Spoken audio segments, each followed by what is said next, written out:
Well students, hello hello students. एक और हम ये एडा की जो है सीरीज़ है क्वेश्चंस की, बड़े इंपॉर्टेंट क्वेश्चन मैं आपके लिए लेके आया हूँ। और इन क्वेश्चंस का सिर्फ एक ही मकसद है बच्चों कि आपके कंसेप्ट क्लियर हो, ठीक है। और ये बहुत ही जो प्रीवियस ईयर के जो कॉम्पिटिटिव एग्जाम्स हैं वहाँ से क्वेश्चन उठाए हुए हैं, ठीक है। तो आप अच्छे से समझिएगा। ये क्वेश्चन है कि draw construct the minimum spanning tree. आपने इस ग्राफ से मिनिमम स्पेनिंग ट्री निकालना है, ठीक है, बाय यूजिंग क्रुस्कल एल्गोरिदम, ठीक है जी। ये ग्राफ दिया हुआ है, तो क्रुस्कल एल्गोरिदम में जो आपको वेट ऑफ एमएसटी आपने काउंट करना है। तो इसमें क्या है कि मिनिमम वेट के नोट्स को आपने एजिस को सिलेक्ट करना है और कोई भी साइकिल नहीं बनना चाहिए, ठीक है। तो इसमें हमने क्या करना है, देखिएगा। सबसे पहले हम ये क्वेश्चन को सॉल्व करते हैं। देखिए क्या है, तो मैंने क्या कहा कि सबसे कम वेट वाले एजिस को सिलेक्ट करना है। तो मैंने एक बार सिर्फ ये एजिस को लिया, यहाँ पे 1 को लिया, ये 6 को लिया, 2, 7, 5, 3 और 4, क्लियर। अब यहाँ पे एक चीज़ क्या की है, सबसे पहले हमने, अब इनमें सब में मिनिमम क्या है, ये 10 है ना, ये 10 है, तो ये 10 वाले मैंने यहाँ सिलेक्ट कर लिया। अब 10 के बाद कौन सा सिलेक्ट करना चाहिए मुझे, आप लोग बताएं। 10 के बाद ये देखिए, आई थिंक ये 12 मिनिमम है, तो हम ये 12 ले लेंगे, ठीक है, ये 12। उसके बाद मिनिमम क्या है, ये 14, तो ये हमने 14 ले लिया, ठीक है। उसके बाद मिनिमम क्या है, ये 2, 3 यानी कि 16। उसके बाद मिनिमम क्या है, ये 18, ठीक है। लेकिन इस 18 को हम नहीं लेंगे। क्यों नहीं लेंगे इस 18 को, क्योंकि इस 18 को लेने से हमारा क्या हो जाएगा, साइकिल बन जाता है। देखिए सबसे पहले हमने 3, 4 को ले रखा था, ठीक है, ये ले रखा था, ये 16 को ले रखा था। अब इसको 18 को लेते साइकिल बन गया ना, तो वो नहीं बनना चाहिए, ठीक है। तो ये नहीं आएगा, क्लियर। तो अब 18 के बाद 22, ठीक है जी। 18 के बाद ये हो चुका, ये हो चुका, ये हो चुका। 18 के बाद 22, 22 के बाद 24, ये नहीं लेंगे, फिर ये साइकिल बन जाएगा नहीं तो, ठीक है। तो फिर इसको भी हम नहीं लेंगे, साइकिल बन जाएगा। अब आगे 25, तो क्या हमारे सारे नोड कवर अप हो रहे हैं by selecting minimum weight edges, और कोई भी जो है रिपीट नहीं हो रहा और आपने कोई भी साइकिल नहीं बन रहा, ठीक है। तो ये हमारा फाइनली ट्रावर्सल हो गया बाय यूजिंग क्रुस्कल एल्गोरिदम, ठीक है। तो इसमें total MST, weight of MST, ये टोटल वेट ऑफ एमएसटी बताना था, तो इन सबको एडअप करेंगे हम, ठीक है। तो वो हमारा राइट आंसर हो जाएगा, ठीक है। तो आई थिंक ये आपका आंसर हो जाएगा कि सबसे पहले 10 था, फिर 15, ये 22, ये यही नोट सेलेक्ट किए हैं, तो टोटल आंसर आ जाएगा 99। होप सो आपको ये समझ में आया होगा बच्चों, ठीक है। चलें आगे चलें सेकंड क्वेश्चन पे। कोई भी क्वेरी हो तो आप मेरे से पूछ सकते हैं, ठीक है। आपको कोई भी क्वेरी हो तो आप पूछ सकते हैं, ठीक है। अब हम सेकंड क्वेश्चन पे चलते हैं। ये जॉब सीक्वेंसिंग वही टॉपिक है जो आपको मैं करवा चुका हूँ ऑलरेडी वीडियो बना के। अगर ये समझ में नहीं आ रहे तो आप मेरा वीडियो पहले देख सकते हैं, यूट्यूब चैनल पे है sudhir.yadav984@gmail.com। तो सुधीर.यादव भी आप लिखेंगे तो आपको चैनल दिखा आ जाएगा। अदरवाइज मेरे पास रिक्वेस्ट भेज देना, मैं आपको लिंक सेंड कर दूँगा, ठीक है। इसमें देखिए क्या है, ये वी आर गिवन 9 टास्क, ठीक है। वी आर गिवन 9 टास्क हैं ये, T1, T3। The execution of each task requires 1 unit time. Each task T1 has a profit P1 and deadline D1। You will got profit P1 and the task T1 is completed before the end of deadline, ठीक है, before the end of deadline. तो ये statement हुई। अभी पूछ क्या रहा है, if maximum profit is earned, if maximum profit is earn then, और देन क्या होगा, मैक्सिमम प्रॉफिट लेना चाहते हैं तो क्या सारी टास्क कंप्लीट हो जाएंगी, या T1 और T6 रह जाएंगी, या T1 और T8 रह जाएंगी, या T4 और T6 रह जाएंगी। अब इस क्वेश्चन को कैसे करना है, तो देखो सबसे पहली बात इस पे आप कंसंट्रेट कीजिए कि ये क्या कह रहा है कि मैक्सिमम प्रॉफिट अर्न। तो सबसे पहले हम इसको जो टेबल दी हुई है इसको according to this profit arrange करते हैं। सबसे ज़्यादा प्रॉफिट वाला सबसे पहले देखना है ना भाई, तो सबसे ज़्यादा प्रॉफिट वाले को हम सबसे पहले लेंगे। ठीक है, तो सबसे पहले इस काम को करते हैं। लीजिए देखिए मैंने क्या किया अभी आपके सामने, इसमें सबसे ज़्यादा देखो ये हमारी गिवन टेबल थी। ठीक है, तो प्रॉफिट 15, 20, 30 इसको मैंने डिसेंडिंग ऑर्डर में लगा दिया। सबसे पहला प्रॉफिट 30, फिर 25, ये देखो आपके सारे डिसेंडिंग ऑर्डर में इनको अरेंज कर दिया और उनके जो रिस्पेक्टिव टास्क और डेडलाइन यहाँ पे मेंशन कर दिए हैं। ठीक है, अब मैक्सिमम जो डेडलाइन है वहाँ तक आपने मैक्सिमम प्रॉफिट कितना होगा वो आपने बताना है। क्लियर? तो सबसे पहले तो भाई हम वो करेंगे। देखो डेडलाइन का मतलब क्या है, जैसे मैं तुम्हें कहूँ कि भाई मुझे 5 घंटे में काम करके दो, जैसे हम तुम्हें कहते कई बार कोई असाइनमेंट बनानी, बेटा 3 दिन का टाइम है, तो आप कब करते हो? तीसरे दिन ही करते हो। कोई ऐसा नहीं है कि पहले दिन आके कह दे सर मेरा काम हो गया।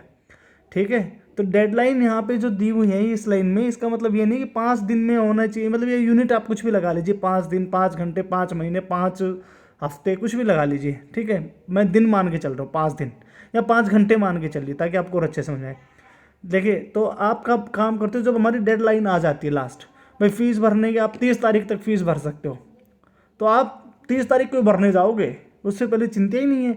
तो वही इसमें हो रहा है। ठीक है, तो जैसे याद रखना ये बात कि काम कब होता है? जब डेडलाइन हो जाए तभी पे। तो सबसे पहला T3 है।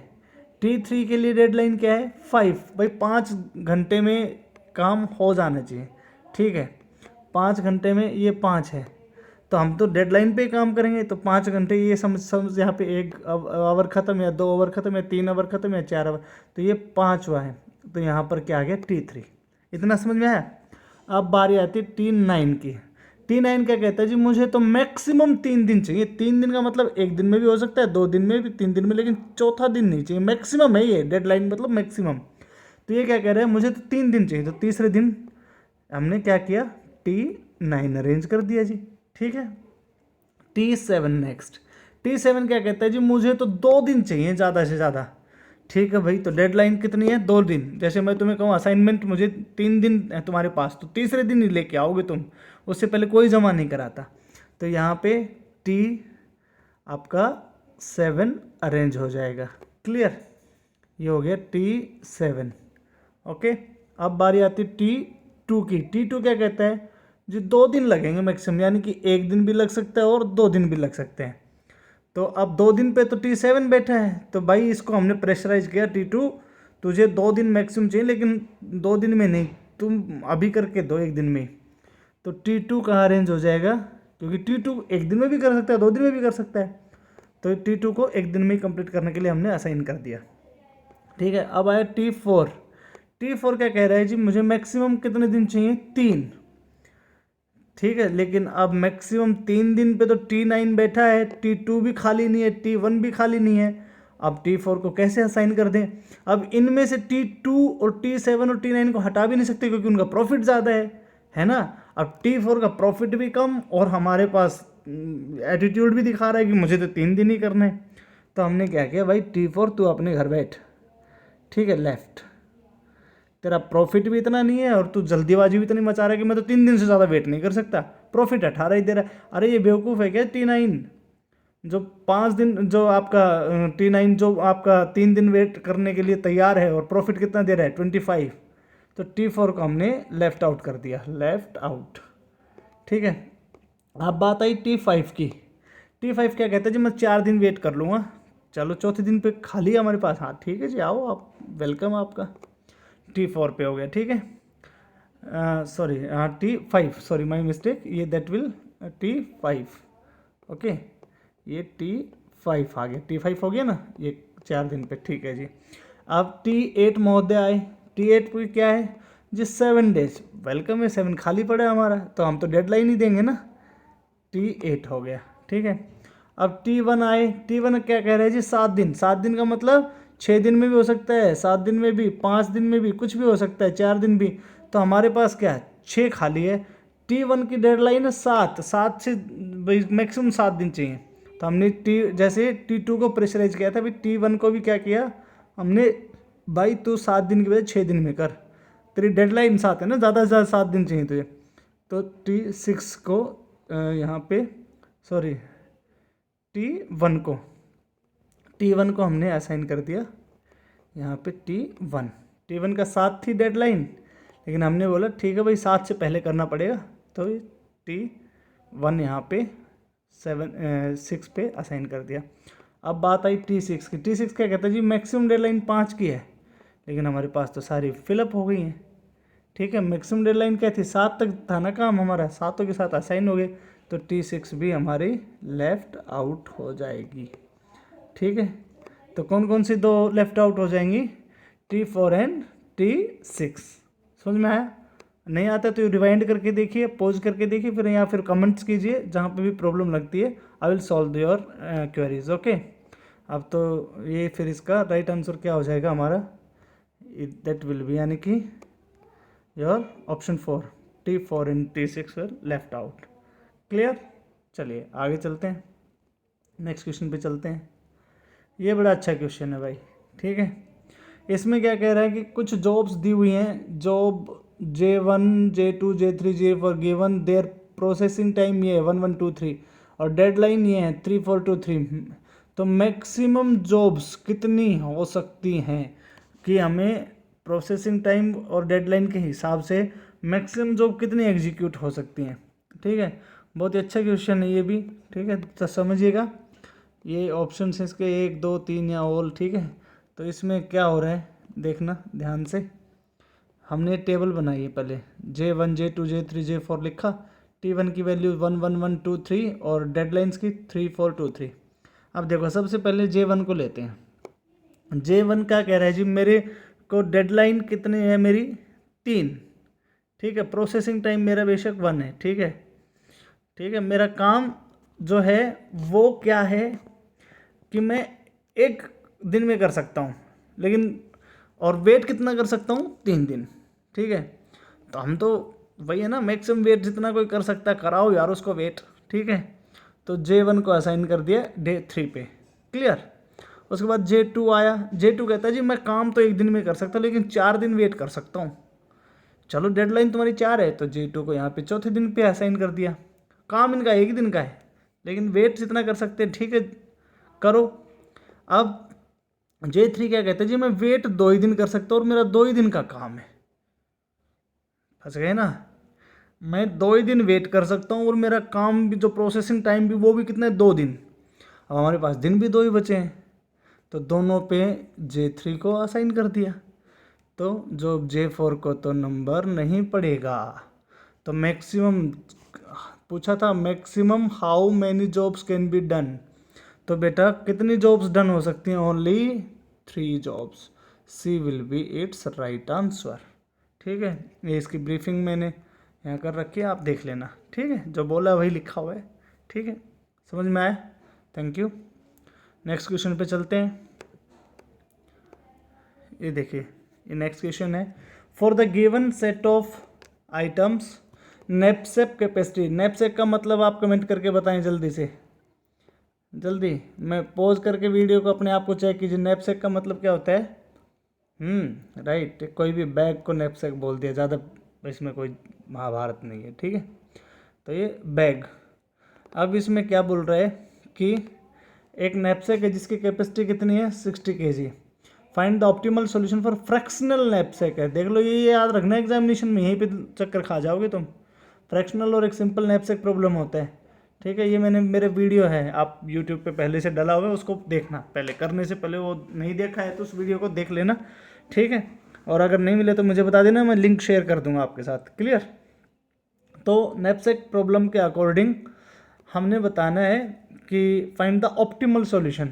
इसका कितना, वही कि वो चौर आता है, बैग है 60 किलो का है, आइटम है 5 आइटम है, 1 2 3 4 5 आइटम है। ठीक है, अब इन आइटम्स में क्या है, अब वेट, एक पहले आइटम का वेट 5 है, दूसरे का 10 है, तीसरे में 15 22 25, और इनमें मतलब ये समझो कि पहला आइटम कुछ और है जिसकी वैल्यू क्या है 30 40 45, मतलब कुछ समान है यार, ये समझो। तो 5 किलो की वैल्यू 30 रुपये है, 10 किलो की वैल्यू 40 रुपये है, 15 किलो की वैल्यू 45 रुपये है, 22 किलो वस्तु की जो ऑब्जेक्ट है उसकी वैल्यू कितनी है 77 रुपीज़।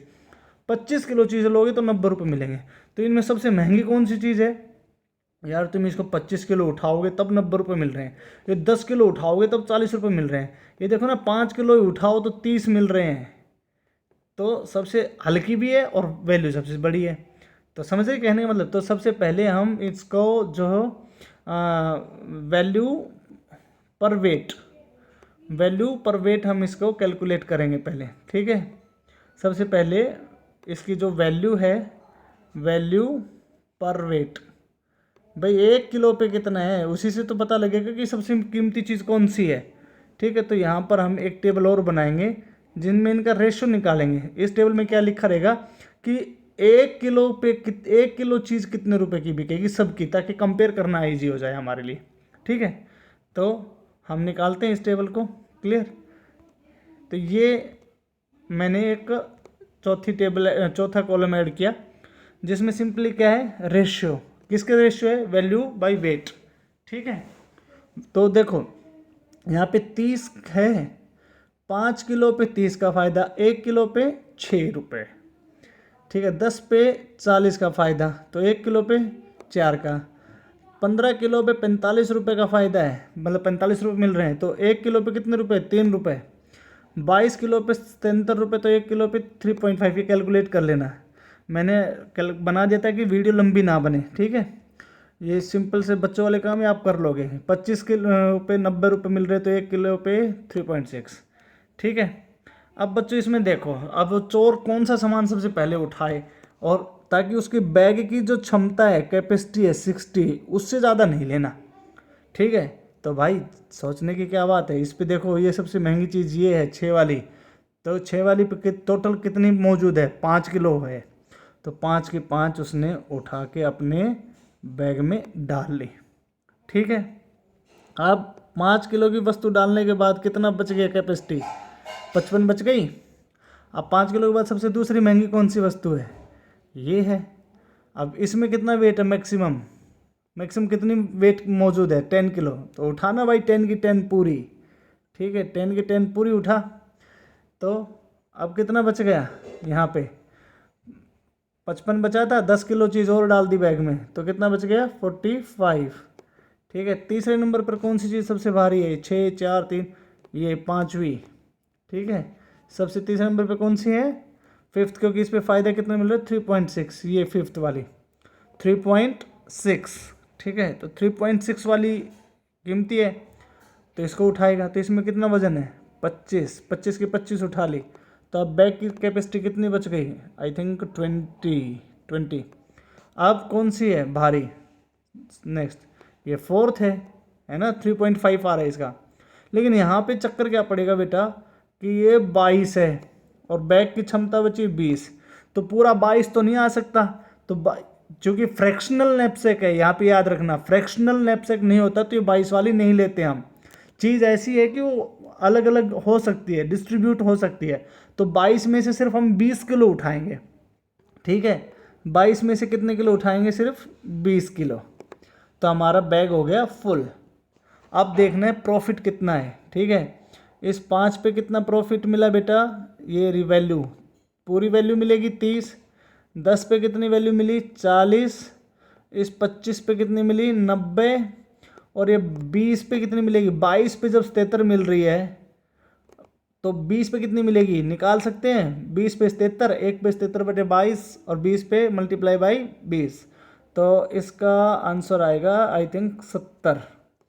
तो अब टोटल को ऐड करो, 40 और 30 70, 70 और 90 160, 160 और 70 230। तो ये हमारी उस चोर को टोटल कीमत मिल जाएगी सामान की। 230 रुपये का सामान झोले में भर के ले आया भाई, ठीक है। समझ में आया? पक्की बात है। चलिए, थैंक यू। ये बड़ा इंटरेस्टिंग क्वेश्चन था। ऑप्सो बच्चों आपको समझ में भी आया होगा। नेक्स्ट क्वेश्चन पे चलें? चलिए नेक्स्ट क्वेश्चन पे चलते हैं। ये देखिए बड़ा अच्छा क्वेश्चन है भाई। Find the complexity.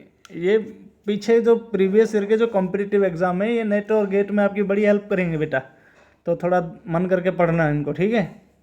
अब देखो इसमें कॉम्प्लेक्सिटी हमने निकालनी है, फाइंड द टाइम कॉम्प्लेक्सिटी।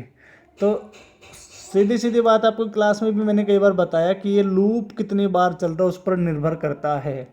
ठीक है, तो यहाँ पर क्या है, I square less than equal to N. ठीक है, तो इसको सोल्व करना है किसी तरीके से।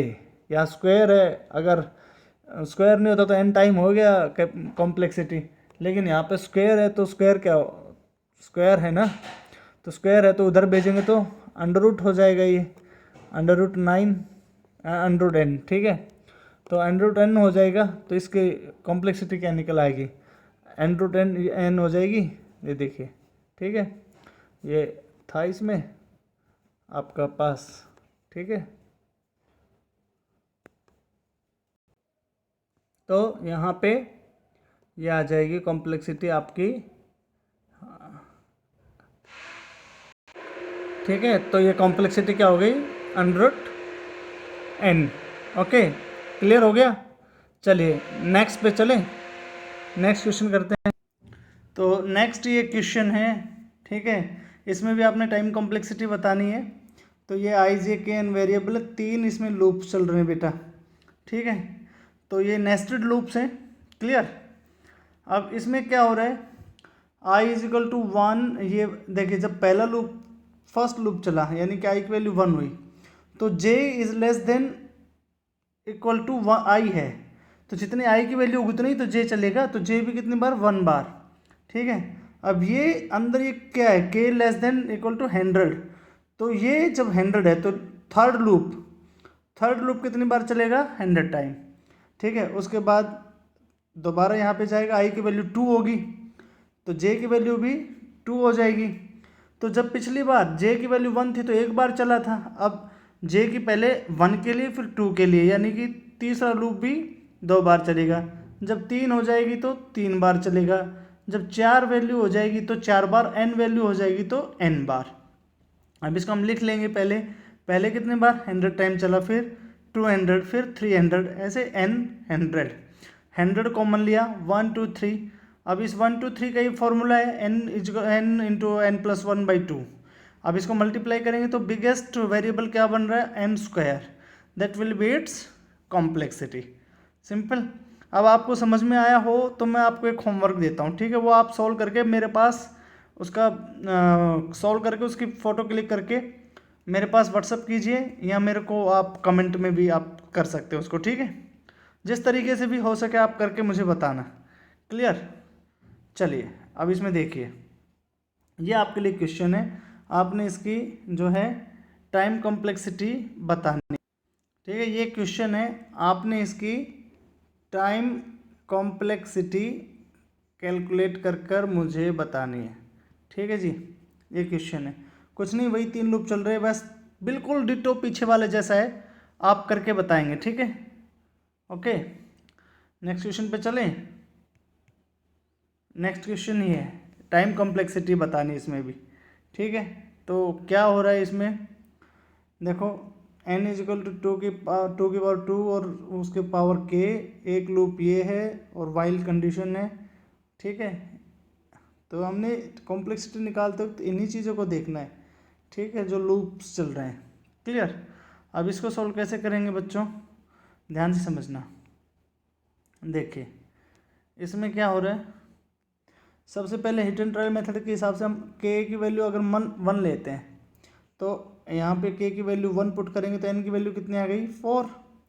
ठीक है, अब ये कितनी देर तक चलेगा, आई की वैल्यू आप ये n तक। ठीक है, क्लियर। अब ये लूप यहाँ पे n की वैल्यू 4, अब अंदर गए तो j की वैल्यू कितनी हो गई, 2। अब इसमें देखो क्या कह रहा है, j should be less than equal to n। अब j की वैल्यू इनिशियलाइज कितनी करी है, 2 की है, तो 2 is less than equal to n की वैल्यू कितनी है, 4। कंडीशन ट्रू, अंदर जाएगा, अंदर जाते क्या कर रहा है, j is equal to J square, तो j में वैल्यू 2 थी, j में क्या हो गई, 4। ठीक है, तो जैसे ही इसके बाहर आएगा कंडीशन, तो अब क्या होगी, अब n की वैल्यू कितनी है, अब n की वैल्यू तो उतनी है, 4 ही है, लेकिन जे की वैल्यू कितनी हो चुकी है 4, 4 is less than equal to 4, condition true. तो यानी कि एक बार 2 के लिए चलेगा, एक बार 4 के लिए चलेगा, लेकिन उसके बाद जब जाएगा ने थर्ड टाइम जाएगा तो 4 का स्क्वायर क्या हो जाएगा 16, 16 is less than equal to 4, condition wrong. तो सिर्फ कितना 2 के लिए चला और 4 के लिए चला लूप। तो यहाँ पे ठीक है, जो भी ये n की वैल्यू, ये n कितनी बार चला 2 बार, एक बार 2 के लिए, एक बार 4 के लिए। ऐसे जब k की वैल्यू 2 हो जाएगी तो n की वैल्यू 16, तो एक बार 2 वैल्यू होगी j की, एक बार 4, एक बार 16, तो कितनी बार लूप चलेगा वाइल लूप 3 टाइम। ऐसे जब 3 होगी तो आपका 4 टाइम चलेगा। ठीक है, तो इस तरीके से चलता जाएगा। यानी कि जब लास्ट में आपको देखना है कि जो भी यहाँ पे n की वैल्यू शुरू में जो भी है, पहले 2 टाइम, फिर 3, फिर 4, यानी कि k+1 टाइम तक चल रहा है। ठीक है, k+1। अब ये हमारे पास गिवन है। ठीक है, अब ये हमारे पास गिवन है, तो यहाँ से हमने दोनों तरफ लॉग अप्लाई करते हैं, तो log 2n is equal to log 2k हो गया, ये सिंपल 2k हो गया। फिर लॉग अप्लाई करते हैं तो ये इक्वेशन नंबर 2 हमारे पास बन के आती है। ठीक है, अब इस k की वैल्यू हम यहाँ पे पुट कर देंगे, ये n क्रॉस k की जगह क्या लिख देंगे log ऑफ n प्लस 1। ठीक है, तो फाइनली इसमें हमारे क्या निकल के आ जाएगी वैल्यू आपके पास big O n log n, that will be our answer. Okay, next question पे चलें। ये है solve the recurrence relation using the master theorem. ठीक है, आपने मास्टर थ्योरम का यूज़ करके रिकरेंस रिलेशन को सोल्व करना है। तो बेटा इसमें मैंने आपको 3 कंडीशन याद करवाई हुई हैं। आपका ये होमवर्क रहेगा कि आप जब तक ये चीज़ आपको याद नहीं होगी, एक तो ये इक्वेशन आपका होमवर्क है, ये एक तो वो क्वेश्चन, और एक ये आप मुझे 5 बार लिखकर पेपर पे लिखकर और मुझे सेंड कीजिए। ठीक है, मैं किसी भी एक नोटिफिकेशन डाल के और मैं कभी भी आपको इन क्विज का टेस्ट ले सकता हूँ, देखते हैं वो विल बी द विनर। तो इसमें ए और बी की पावर के ये हम चेक करते हैं। अगर ये ए की वैल्यू बड़ी होती तो केस 1, बराबर होती तो ये 3 वैल्यू चेक करते, मैंने आपको क्लासरूम में पढ़ाया हुआ ही। और अगर स्मॉल होती है तो ये 2 केस होते हैं। तो यहाँ पे हमने, और इस इक्वेशन के थ्रू हम ए और बी और के पी इनकी वैल्यू निकालते हैं। ठीक है, तो इस क्वेश्चन को सोल्व करके देखें, एक मैं सोल्व कराता हूँ, एक आपने खुद करना भाई। ठीक है, चलिए, हमारे पास क्या था कि हमने इस इक्वेशन का recurrence relation using master theorem करना था। ठीक है, तो हमारी जो स्टैंडर्ड इक्वेशन है वो ये है। अब इन दोनों को कंपेयर करेंगे तो ए की वैल्यू क्या आई √2, बी की 2, के की 0, पी की k। अब ए क्या है √2 को क्या लिख सकते हैं 1.414, बी की पावर k, बी क्या वैल्यू क्या है 2, के की पावर 0, 2 की पावर 0 यानी 1 आ गया। Of course A is greater than B की पावर k, तो कौन सा केस बन गया, ये केस बन गया 1 केस, फर्स्ट केस। तो उस फर्स्ट केस के हिसाब से ये फार्मूला है केस फर्स्ट में कि n की power log base B a। अब b की वैल्यू 2 और a की वैल्यू √2। ठीक है, तो ये फाइनली मैंने लॉगरिदमिक इक्वेशन आपको सोल्व करना बता भी रखी है कि हम इसे 2 की पावर में कर लेते हैं। जैसे लिखा हुआ है आप समझिएगा क्या लिखा है, इस क्या बनेगा log बेस 2 है √2 है, तो इस √2 को मैं क्या लिख सकता हूँ log बेस 2 की पावर 1/2। ठीक है, तो यहाँ पे बेस 2 है, यहाँ पे भी 2 है, तो ये सब हट जाता है और क्या बच जाती है सिर्फ पावर। तो ये क्या बच जाएगा n की पावर 1/2।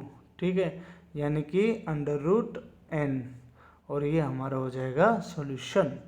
ठीक है, लेकिन बेटा ये तभी आपको समझ में आएगा जब आपको ये मास्टर इक्वेशन कंठस्थ याद हो जाएगी। तो ये आप ये ऐसा मत करना। ठीक है, इसमें आपने ये कभी भी ऐसा मत करना कि आप सारे को इकट्ठा करके करने लग जाओ। पहले इसी इक्वेशन को 5-7 बार लिख कर देखो। ठीक है, शाम को 9 बजे रात को फिर 11 बजे सोने से पहले इन तीनों को 3-4 बार लिखो, सुबह उठकर 9-10 बजे इनको लिखो, फिर अगले शाम को देखो, तीनों आपको याद हो जाएंगी। ठीक है, 2-3 बार इनको याद करने का सिर्फ एक ही तरीका है, मोर एंड मोर प्रैक्टिसेस। जितनी आप प्रैक्टिस करोगे आपको पता ही नहीं लगेगा कब आपको ये लर्न हो गई हैं। ठीक है, तो ये आपका होमवर्क रहेगा। ठीक है, और थर्ड होमवर्क मैं आपको दे रहा हूँ कि आपने ये सॉल्व हो गया, ये आपका होमवर्क है। ठीक है जी, ये भी आपका, तो ये आपका होमवर्क रहेगा, आप इसको सॉल्व करके मास्टर थ्योरम से मुझे बताओगे, ये आपका होमवर्क है। देखते हैं बेटा कितने बच्चे हैं जो सॉल्व करके दिखाएंगे। क्लियर? चलो बच्चों, आपने बहुत ही धैर्य से इस वीडियो को देखा, और मैं YouTube पर लाइव क्लास लेना चाह रहा था, लेकिन उसमें सब्सक्राइबर की कोई एक होनी चाहिए क्वांटिटी, तो आप लोग इस चैनल को सब्सक्राइब करेंगे तो ये संभव हो पाएगा कि हम इसकी लाइव क्लासेस ले सकें YouTube पे। तो ज़्यादा से ज़्यादा लाइक तो छोड़िए, सब्सक्राइब कीजिएगा आप। ठीक है, थैंक यू बच्चों, थैंक्स ए लॉट।